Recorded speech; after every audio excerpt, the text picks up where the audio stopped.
Hindi ko akalain na may makakagawa nito. Kung saan tayo ngayon, dito sa BG House, may gumawa ng mini BG House. Nice. Crazy!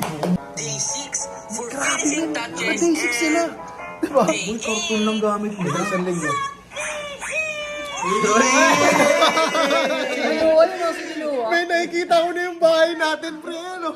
Date na tayo. nga pala, day 8 na pala tayo ngayon, no? Oo, para maging isang ganap na billionaire gang member ay kailangan nating ma-experience ang billionaire gang house! Oh, siya crazy tong dalawang to. Doon pa yung ninja. Men, Ay, gago mo. men, pumasok sa loob, pre. Nasa sila? Nasa sila?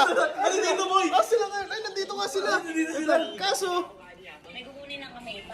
pagkapasok mo maliit lang. Kasi nga mini BG House nga lang. Pero ipopost natin doon sa mismong location. Uy, yung detalye nga, kuwang-kuwa. Pre, labas nga tayo. Tignan nga. Buksan natin lahat ng ilaw, pre. Tara. Pre, buksan nyo na lahat ng ilaw. Tignan natin kung gaano kalupit yung detalye ng pagkakagawa nila. Ito yung mini BG House. At ito ang BG House. Grabe, carbon copy mga bad. Tignan nyo naman, men. The detail nung mismong bahay. Oh? Boy, Oh? boy, Pucho! hindi carbon copy. Ano? Cartoon copy. Cartoon copy. Ang ganda na, grabe. Men, wala akong masabi sa gumawa nito. Tingnan nyo naman from this to this. Wow. Paano nila nakuha yung detalye na yan, boy? Buong Ang lupit detalye naman, nga, oo. pre, di ba? O sige, tignan pa natin yung ibang video. Pero boy, malupit yan, boy, kapag ginawan din nila ng loob yan.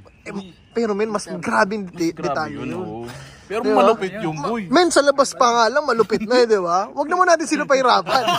Dahil sa sobrang ganda ng gawa nila, tinawagan namin sila.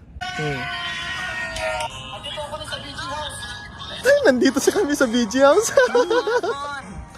Pucha.